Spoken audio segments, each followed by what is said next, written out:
Thank you very much. Good afternoon, Excellencies, ladies and gentlemen. We're pleased to welcome you here today to the COP28 side event on Debt for Climate Swaps, a tool for supporting the implementation of the Paris Agreement. Today, this event is hosted by UNESCAP, the Economic, Social, and the Economic Social Commission for Asia and the Pacific, and we're very grateful to our host, UNFCCC, for hosting us here today. We have a very exciting panel of speakers here with us who have a depth of expertise in both debt-related issues alongside environment. And just some logistical matters, we do have Q&A session at the end, so save your questions. The last 15 to 10 minutes, we'll be able to have some discussion. And this is also being live streamed too, so we'll have some questions from online as well. I'd like to start by first just introducing our distinguished panel. We have His Excellency Mr. Ali Sabry, Minister of Foreign Affairs of Sri Lanka. We have Mr. Erik Grigoryan, the Special Envoy of Armenia on Debt for Climate Swaps and the former Minister of Environment of Armenia. We have Mr. Frank Rijsberman, Director General of Global Green Growth Institute, and also Mr. Bo Lee, Deputy Managing Director of IMF, who is on his way here. I think it's a little bit of a challenge to get to all of our events at this time. So I want to start actually with you, Erik. You're the Special Envoy for Armenia on Debt for Climate Swaps, and actually we were discussing this beforehand. You're the first ever country to have a Special Envoy on Debt for Climate Swaps, so very much the foremost expert on this area. And I think it's important for the audience here to really get an understanding on what debt for climate swaps are. How is this different from debt for nature? Because we've been hearing a lot of about debt for nature, the Ecuador deal that's recently happened. What are the nuances? What are the differences between these two instruments? And how can it play a role for Annex II countries to achieve their Paris targets?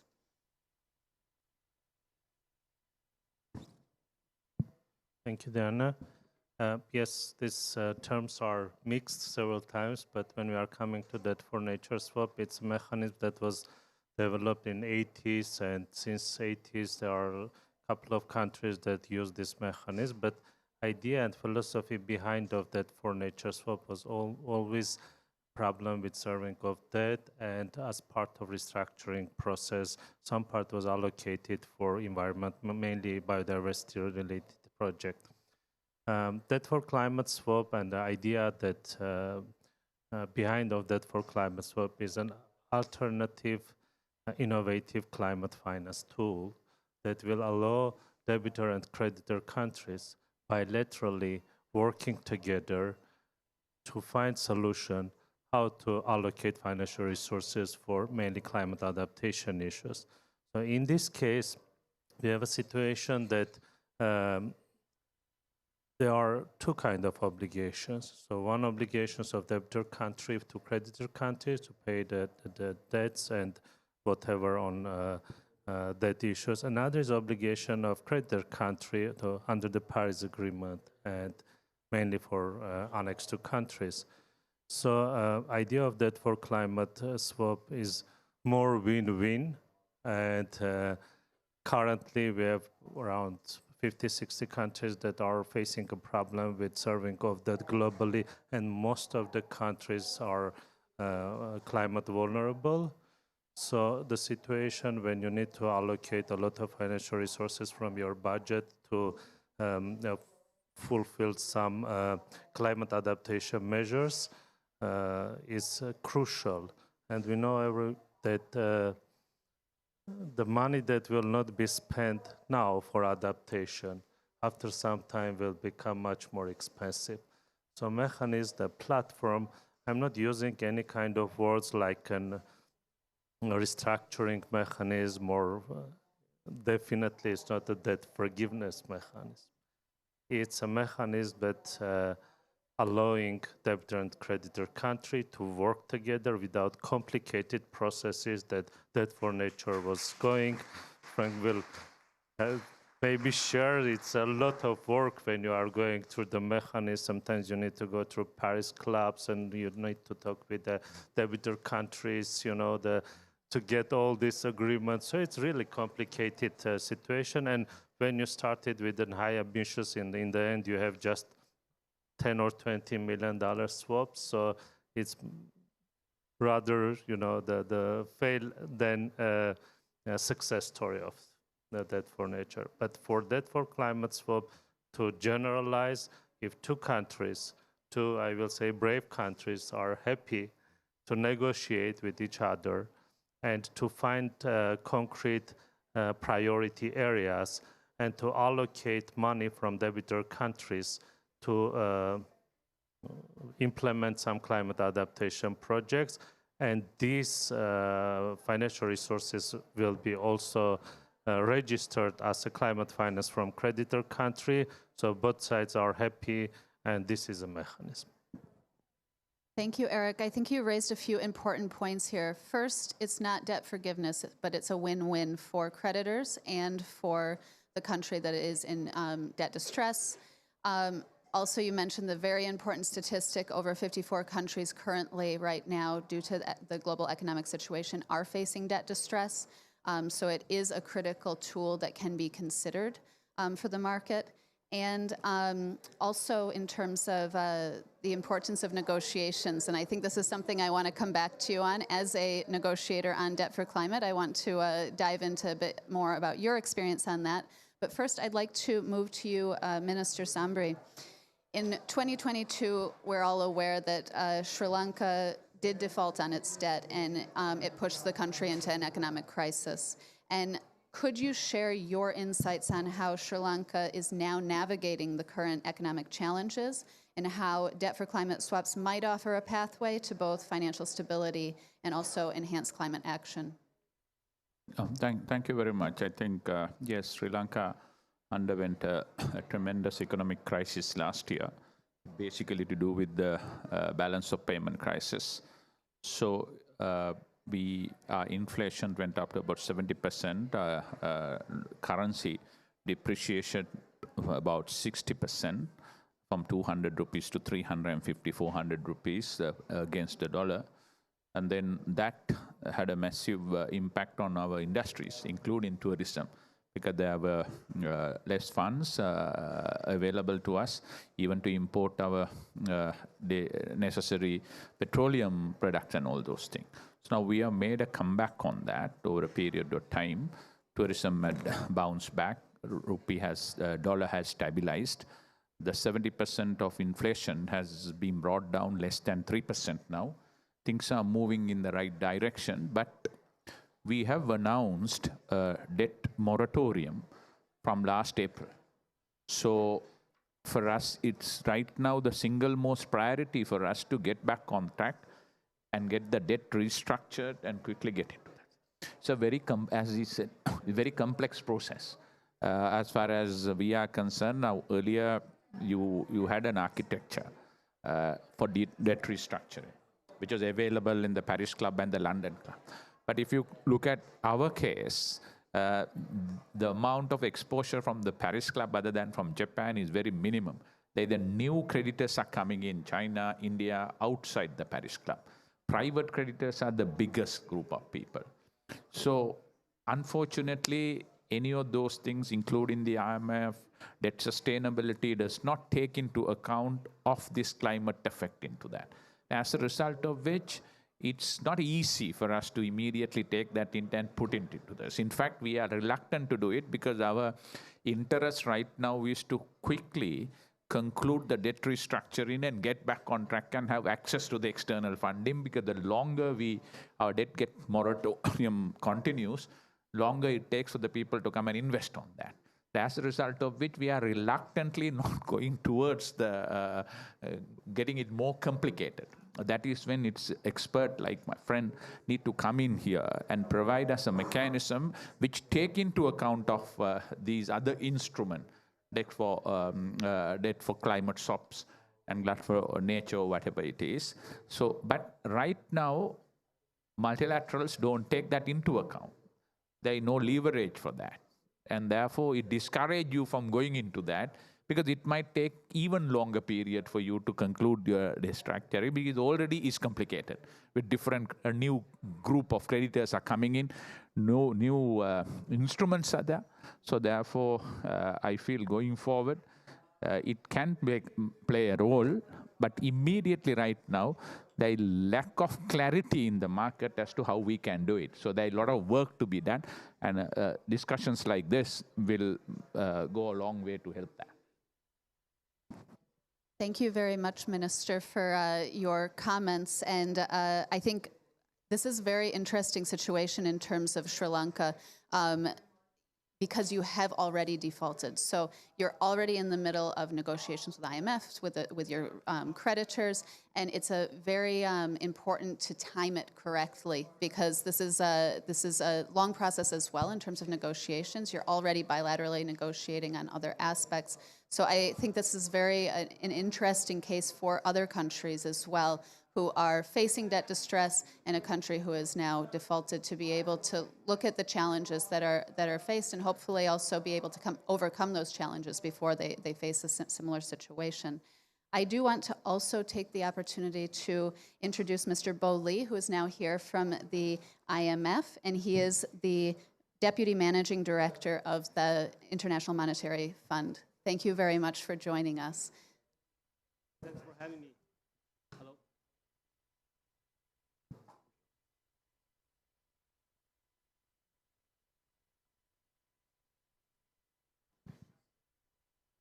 Hello. Hello. Hello. Hello. Yeah, it's good. Thanks for having me.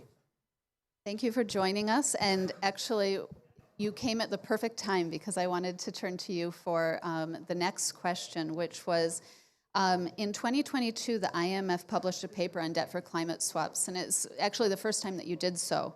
And can you share with us the IMF's stance on debt for climate swaps, what scenarios debt for climate swaps can be beneficial, and what considerations are needed to improve its efficiency?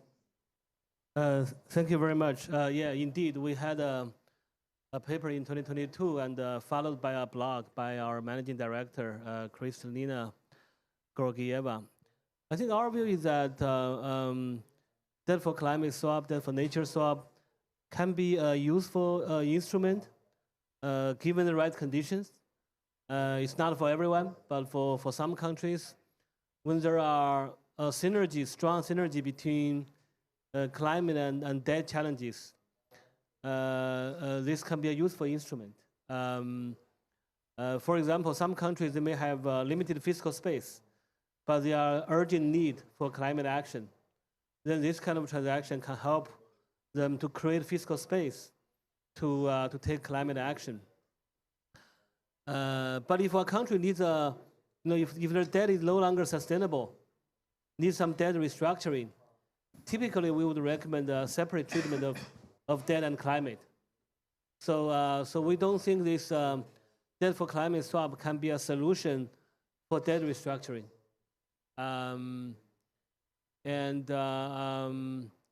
In terms of how to make it better, right now we think the deals that we have seen so far, they're generally very small. There is no scale yet. So how to scale that up? We have several suggestions. One is to improve, of course, first of all, improve the infrastructure, to improve the monitoring mechanism, to have more clarity, more transparency, so that there is more confidence, more trust in this market.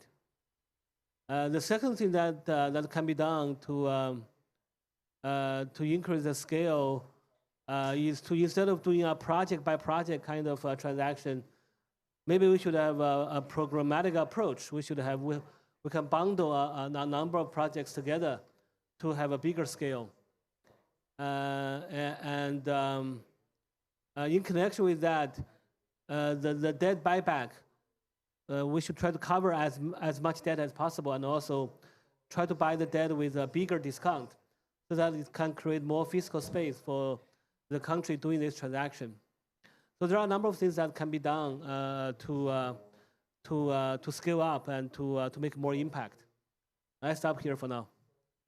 Great, thank you for this. And I think this is an interesting point, and we'll come back to Erik on this because I think maybe he also has some insights on what you've said. But some of the key points are larger discounts and being able to take a different approach to this in more comprehensive approach. Of course, some of the previous swaps in the past with debt for nature have been smaller in size, and being able to do this at a larger scale is important.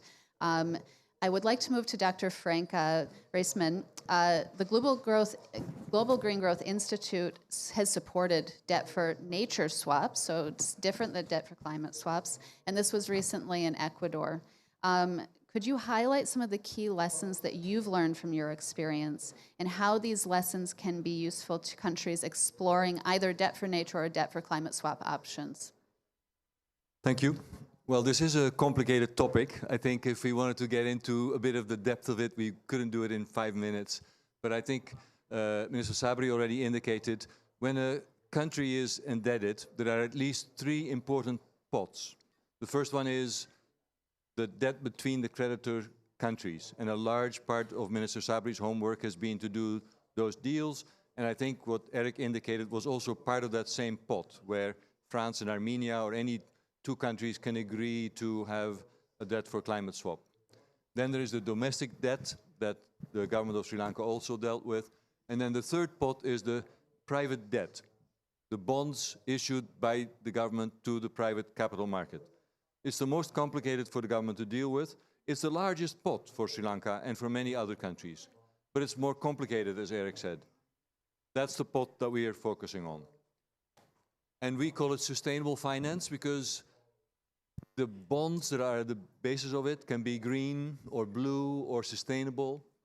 But in essence, we help a country issue a new thematic bond, a bond that comes with a number of obligations. And the one in Ecuador was a $600 million new blue bond that came with a raft of obligations to expand the marine park for the Galapagos Islands, create a new one, and so on. But because the discount was 60%, it allowed the government to buy back $1.6 billion in private debt. So the debt reduction for the government was $1 billion. And they took on obligations in nature conservation for about $300 million in local currency. So it also gave them fresh capital into the system.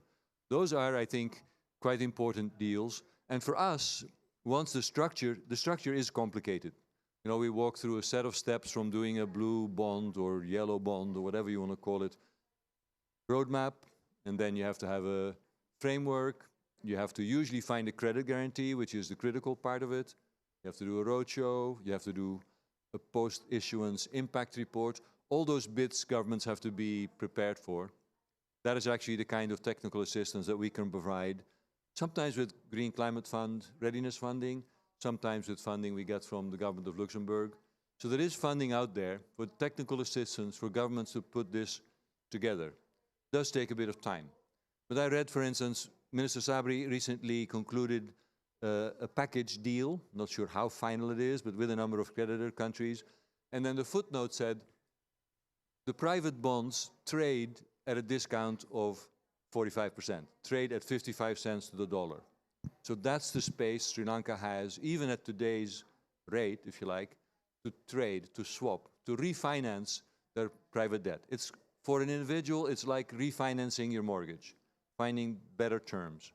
And yes, we do see that if governments want to link that to nature or climate, I think in our structure it could be either. If it's climate, you link it to mitigation or adaptation. If it's nature, you link it to mangrove restoration or marine protection.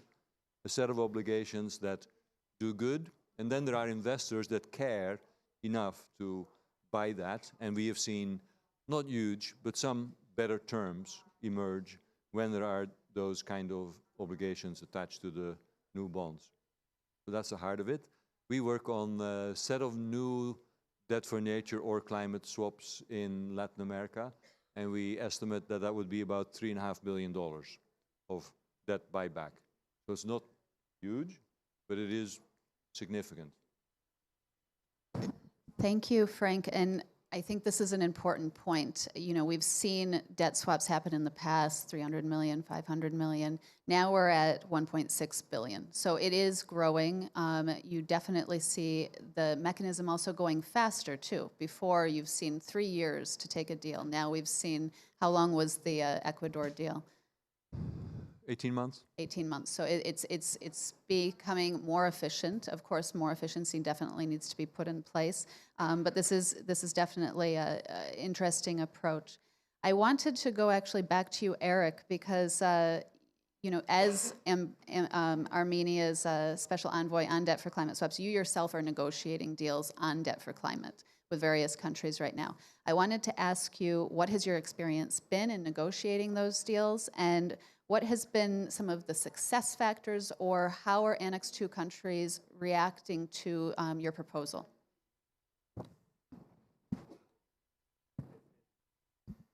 The success is when we have already signed deal. So till this moment, we are in just process, but it started years ago. So in 2019, when was a climate summit initiated by Secretary General Antonio Guterres. So it was a call to come with the concrete programs, but not with the words. So Armenia came with the idea of debt for climate swap, but that time actually it was even complicated to use word debt. So it was, I mean, we packed it in as a sustainable climate finance mechanism. So without using the word debt, because it was a lot of some signals coming from our friends from the MDGs and others do not use, and the same from our government. So in the financial sector, they don't want to talk about the debt, because even when you are starting to talk about that, then it may harm your private bonds, it may be too expensive for you, then the rating agency. So it's a quite complicated process. I just remember our Deputy Prime Minister told me, if you will start to talk about that or any kind of process, it will immediately harm our Euro bonds. So talk with the Moody's if they are happy with all these things. So maybe we can start. And then I talked with Moody's. They said, once you are doing your process with a country bilaterally without going to the whole process, we are happy even when you will be able to free some space because of your deal. It's even good.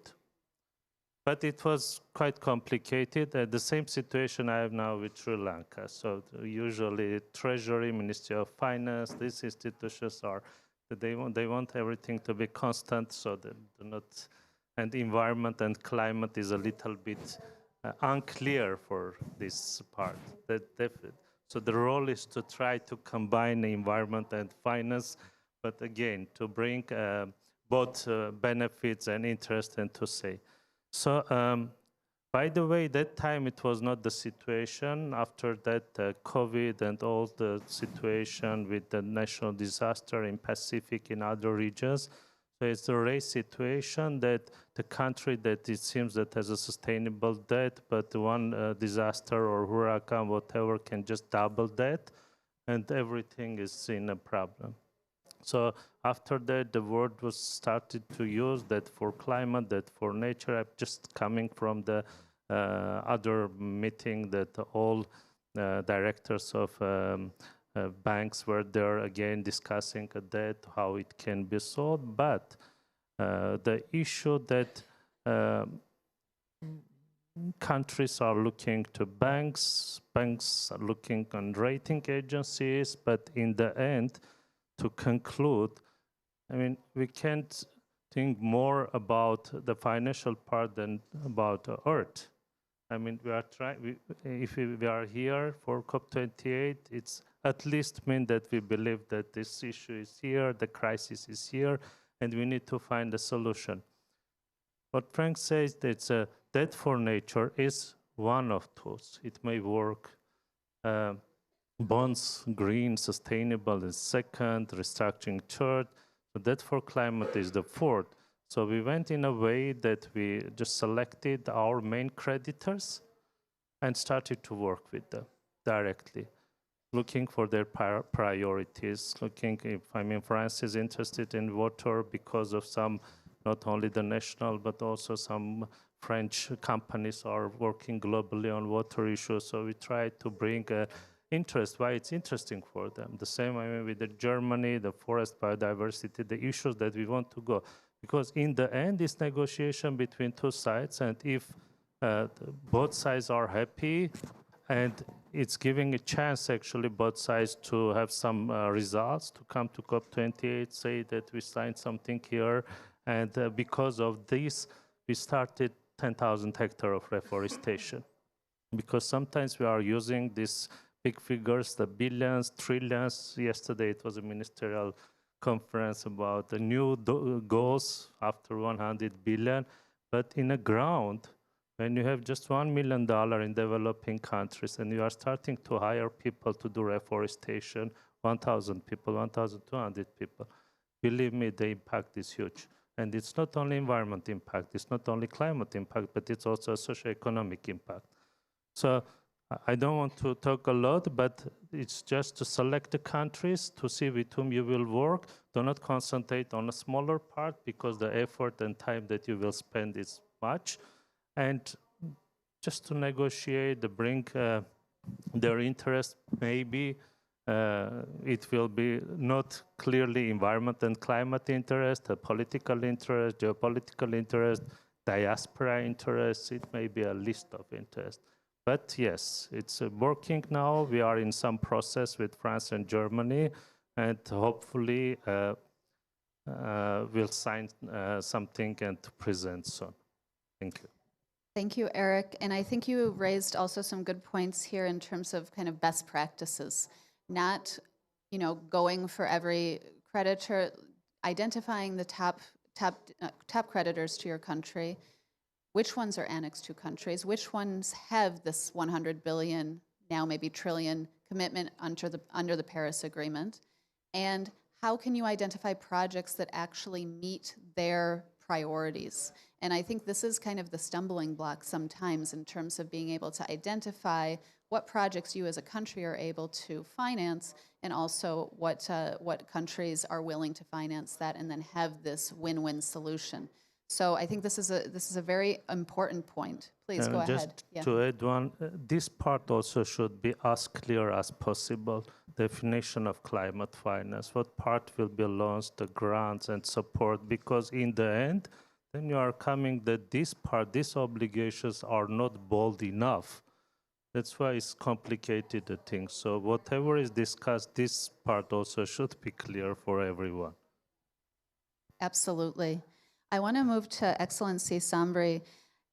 Debt for climate swaps, we've been discussing this here today. Sri Lanka is in the restructuring process. What aspects of debt for climate, whether now or in the future, might be solutions for fiscal restructuring to meet climate goals and commitments under international agreements like the Paris Agreement? Yeah, I think challenges, we have discussed that. As we clearly pointed out earlier, do it prior to you default. Once you start defaulting, you have no leverage to discuss this. It's very complex. Geopolitics has a role to play. So one thing in our case is that everything should be comparable. So you can speak to one creditor and say that I'm giving you a debt for swap. Then others will say this is not comparable to me.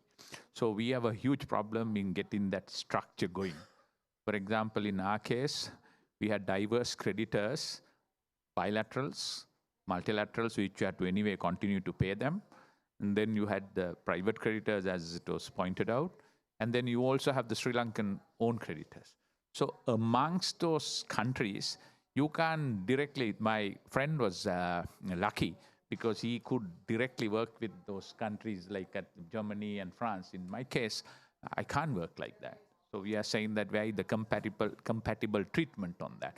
So what we are right now looking at it is quickly try to get the debt restructuring done, go for a debt sustainability analysis, Based on that, once we agree, then we have the products ready to deal with it. So what I would suggest, that is where multilaterals like IMF and the experts can come in.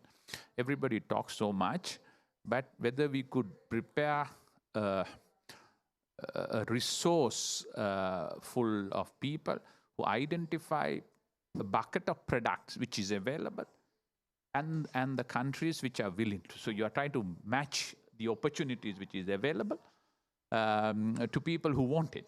Yeah, so that is what we are trying to do. What we are right now doing is not to immediately ask for debt swap. We are trying to develop a diverse range of products available. So once we done and dusted with the debt restructuring, then we try to individually negotiate and get that in. I think multilateral firms like IMF can, my friend is here, if they can provide that technical expertise to identify that product and the market, that would be an ideal situation going forward. So that is where we are right now. But one other point what I also would like to say, now somebody was telling yesterday in a discussion, now sometimes we borrow money, we build our hospitals, we build our houses, we build our roads, all those things are washed away for floods, but debt remains. So in debt sustainable analysis, whether you should give little bit of leeway for climate change also.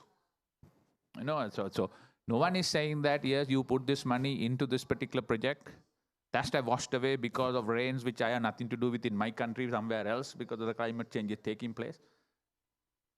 I will give you a little bit of reduction because I have something to do with it. No one is saying that. You say you pay the amount that you have within 3 years, within 4 years. So that's unfair. That's why it's time that this loss and damage fund we have been talking about it. Lot of paperwork, a lot of agreement on paper. Nothing tangible is taking place on the ground. So that is why Sri Lanka yesterday launched an initiative called Climate Justice Forum, like-minded group to come together and asking our leaders, the advanced economies, enough said, please deliver on your promises. Show us progress on the ground. Because we don't emit. You emit, you make money. We are suffering here. So I think that's why, because climate change has a role to play for our debt sustainability. Because we, as Sri Lankans, don't emit, in my experience, don't emit so much. But we are 30th most vulnerable country for climate change. So that has an effect on our debt today. We have piled up this debt. Not everything is to do with climate change. We had our own issues and problems and fiscal policies. But climate change also has a role to play. Thank you. Thank you very much, Minister. And I think you've raised some important points on loss and damage and the association also with debt distress, which is affecting many countries in the region, Pakistan as well. We've seen that last year. I want to move actually, and you mentioned the IMF potentially providing technical support on these matters. So I do want to move to Mr. Bo Lee and ask you to respond maybe to the minister's points, but also what role can international financial institutions play on facilitating these swaps or providing support to the countries that are indebted? Yes, thank you. Well, there are a number of stakeholders in this kind of transaction. IFIs, international financial institutions could, play some useful role, including as the minister suggested, to provide the kind of technical assistance and capacity building that will help countries to identify potential opportunities in this front.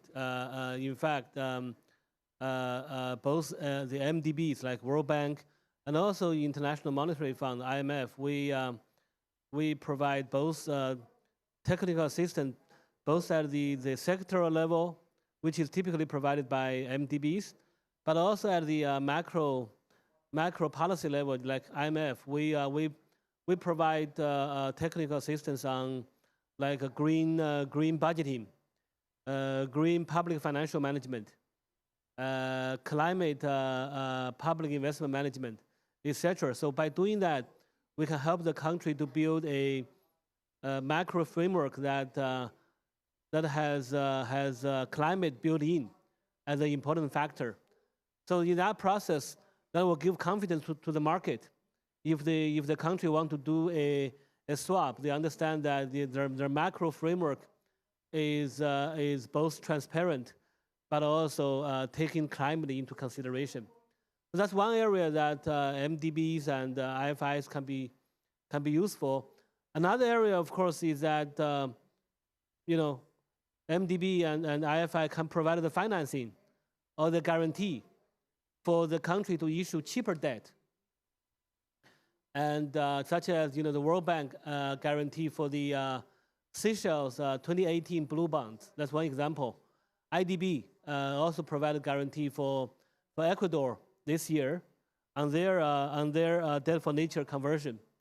So MDB can provide the guarantees to help reduce the cost of funding and use the cheaper debt to buy back the older debt. But they can also provide direct funding, like concessional lending. Concessional lending can be used also to buy back the older, existing, more expensive debt.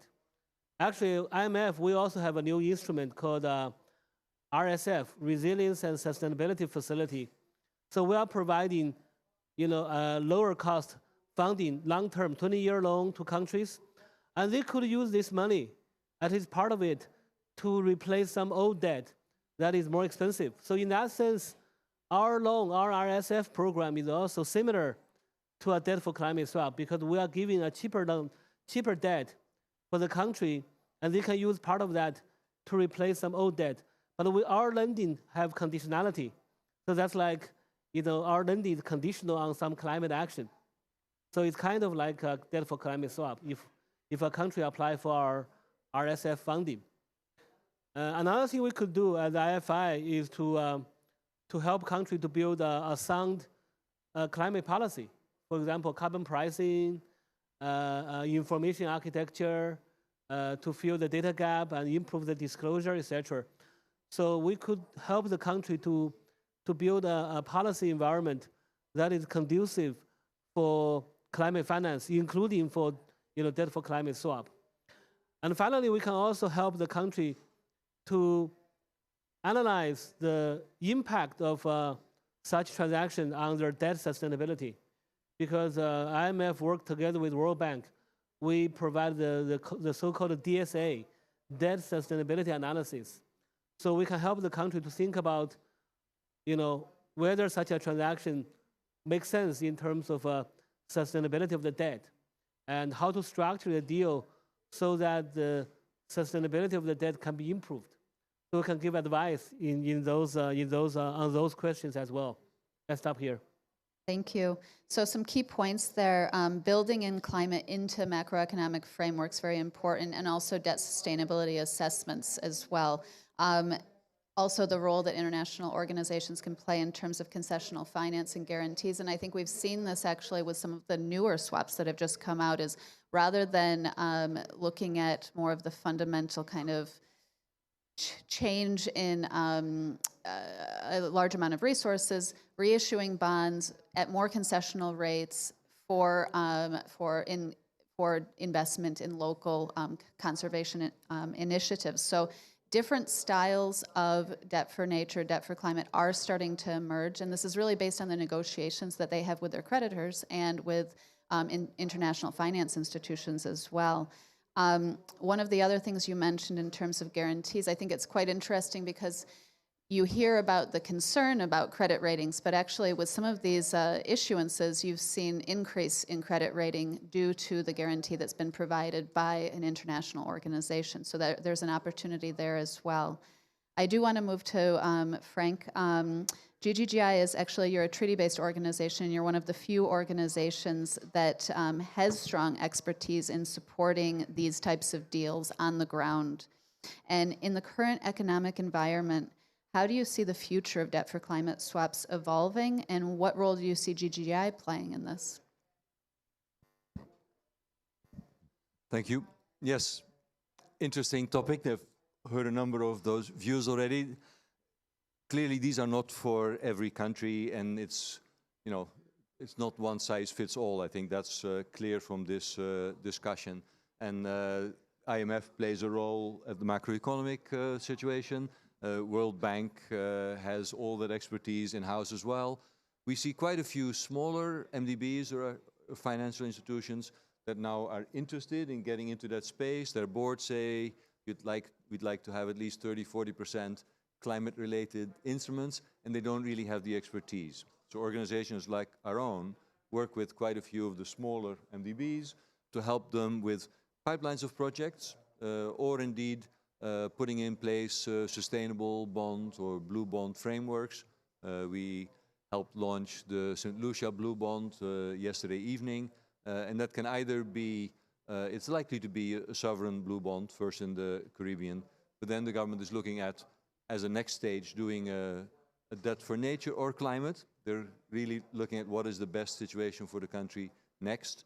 And we see a lot of smaller countries that are having that interest and often don't quite know what it means. You know, at the heart it is, as Sabry said, it's refinancing your debt. It's like refinancing your mortgage. If you can get better terms for the next batch of finance, it may be attractive. And yes, guarantees are often a key part of that. We see a lot of our countries that say, can we get a grant from the Green Climate Fund for this or that project? If it's even half commercially attractive, the Green Climate Fund doesn't want to give a grant. They'd much rather give a guarantee and combine it with some other, either concessional or straight up commercial finance, and to have a larger leverage. So it does mean that, yes, those deals, Erik, are a bit more complex, but you get much larger leverage, and we see a lot of scope for that. It means we have to have countries who understand those, and it does mean that ministries of environment, which are often at the front of climate action, don't necessarily have that.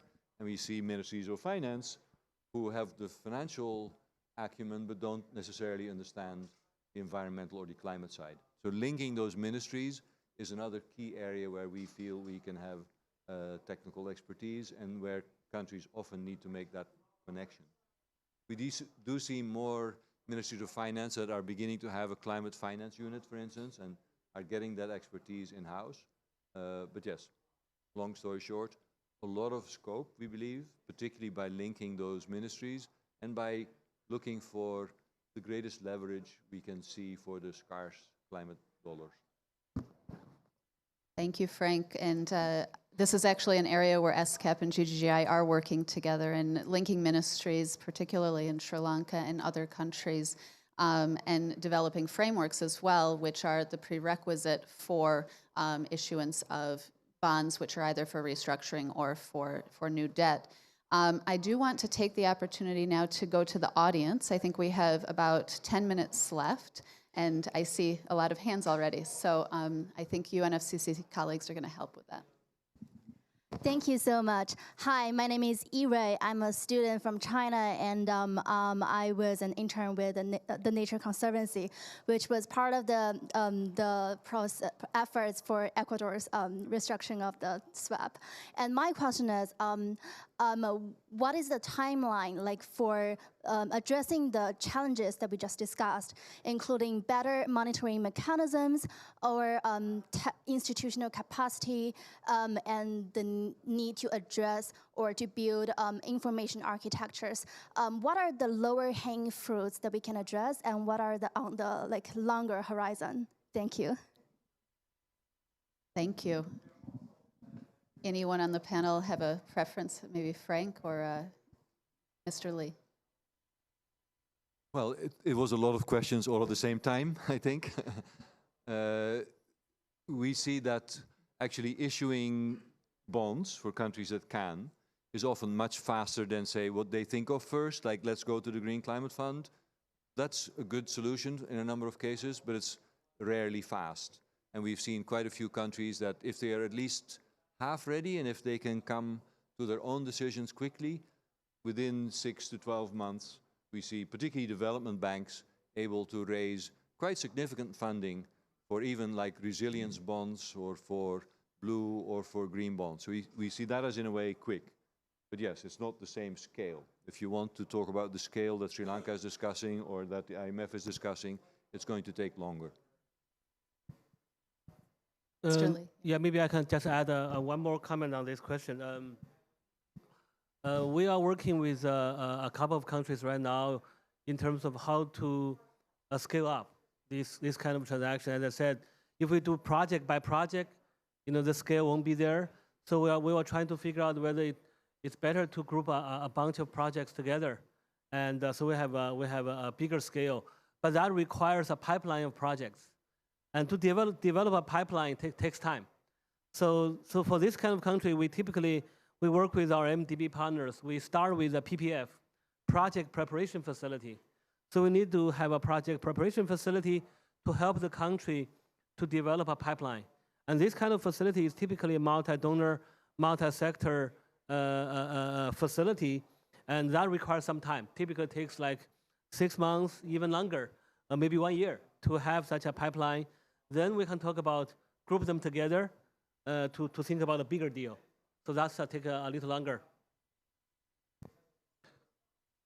Please go ahead. Thank you. Thank you for organizing this meeting. I am from Armenia, Ministry of Foreign Affairs, dealing with climate change-related matters too. Distinguished speakers, in particular, both Mr. Lee and Dr. Rijsberman, you both raised different mechanisms of concessional financing to address this matter. However, for countries such as both Sri Lanka and Armenia, which are middle-income countries, and these eligibility criteria limits their access to concessional financing because they are middle-income countries on the basis of one criteria only, per income capita. So income per capita. So what mechanisms could be elaborated and on the basis of what other criteria to allow access for middle-income countries to address, to facilitate that burden and to allow their access to concessional financing. Thank you. Maybe I can start. You hit on a very important question: how can international community support those vulnerable middle-income countries? Because traditionally, concessional financing and grants are limited to low-income countries. And so we have been hearing that for the last 10 years. Many middle-income countries they are very vulnerable to climate change, very vulnerable to financial shocks because their debt is so high. And including Prime Minister Mia Mottley, she has been a very vocal speaker for that group of countries that are middle-income, such as Barbados, but they are vulnerable, very vulnerable to climate change. So in response to that, last year when we established our new facility under our new trust, RST, you probably have heard of it, right? The Resilience and Sustainability Trust. It's a new fund that we established to support countries dealing with long-term challenges such as climate change. So this RST, under this RST, we have a new facility called RSF, Resilience and Sustainability Facility. And the eligibility of for this facility is not limited to low-income countries. We included, for the first time in the history of IMF and also in MDB's concessional financing, we also give access to middle-income countries that are vulnerable to climate change. So that facility, that RSF, three-quarters of our membership are eligible. That includes like 60 or 70 low-income countries, but also includes like 60 or 70 middle-income countries that are vulnerable to climate change, including Sri Lanka, including Barbados. They are all eligible. In fact, Barbados is one of the first countries who got this money.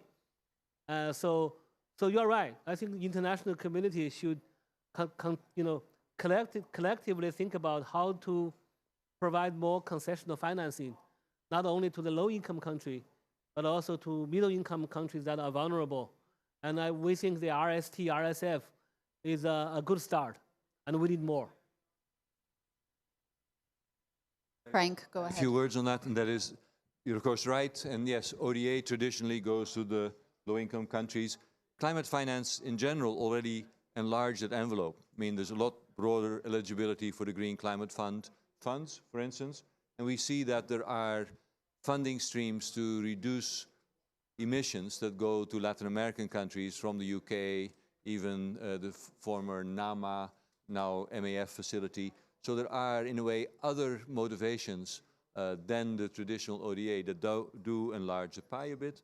Plus, there are a lot of other donors that sometimes have a little bit different, if you like, set of criteria.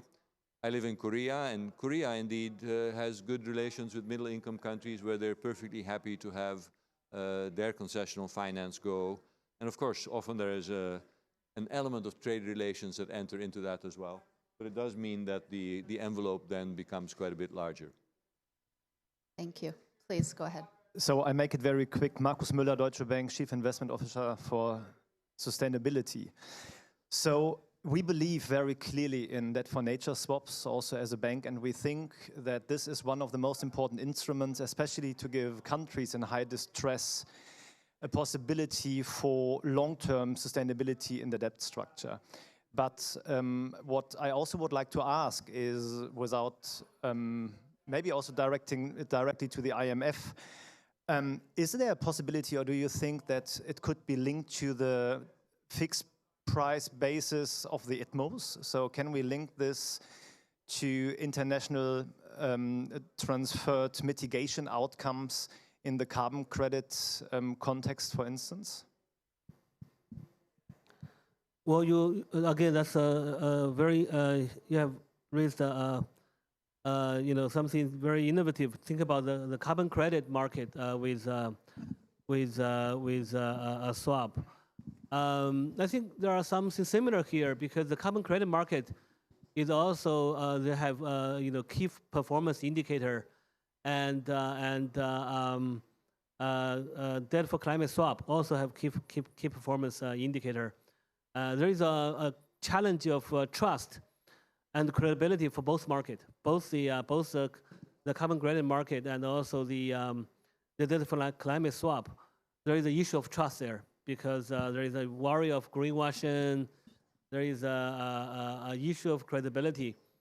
I think there is a move, I think, by international agencies to harmonize the key performance indicator across the board, both for the debt for climate swap and for the carbon credit market. I think that's a good move. We should try to harmonize and hopefully streamline the kind of performance indicator that international investors look at, regardless they are investing in the carbon credit market or they are investing in the newly issued, lower cost guaranteed debt, for example, and bonds that will be used to replace or to buy back the old debt. I do think we should work together, different market segment, and the international community should work together, including IFIs, to harmonize and streamline the key performance indicator. Thanks. Thank you. I think we have one final question in the back, and then we're going to have to wrap up. Just a remark before my question. So I'm Florence Tercier, and I was part, actually, of the two philanthropic funders who have been behind the Debt for Nature swap in Ecuador, and very privileged to have crafted this and to accompany to the launch. But what I wanted to add to how you have described about the model, and no one actually is talking about, is that this came from philanthropic funding.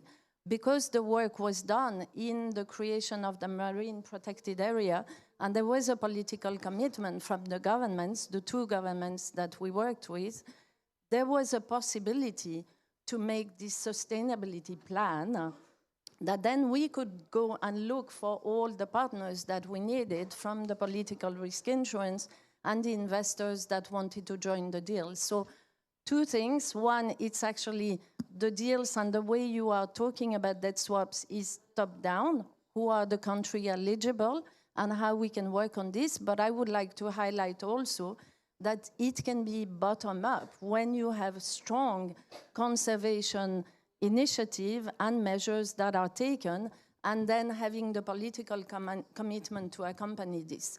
And then you need the philanthropic funding, because all of this, to the point of having everyone around the table and crafting the deal, is actually the investment that comes on the conservation side. And I think we shouldn't forget this, because to have such a strong debt for nature swap, as it is in Galapagos, it's because we had all this element. And there was a strong call and willingness, actually, from all the institutions, including IADB, who came then, because the plan was strong. So it was more remarks, but I think it's important to remember that we need all of this to make it happen. Thank you. Thank you. And that's in relation to debt for nature. So maybe I'll give floor to Frank or Erik to respond to that comment. It's true that these things are complicated, and it starts, I mean, this morning I was with CAF, the Central American Development Bank. They provided us some technical support to indeed have staff sit in the Ministry of Finance to support this. In the end, you saw mostly Credit Suisse and the investors who bought it. There's lots of different parties that are there. In the number of lawyers that is involved in any of these deals is amazing, I have to say, because every party brings at least 1 or 2 lawyers to the table as well. So yes, in that same discussion with CAF this morning, we talked about the America's Flyways program. And that starts with Audubon and another number of conservation organizations working bottom up. And in the end, indeed, bringing CAF to the table and other financial partners for major investments in ecosystem protection.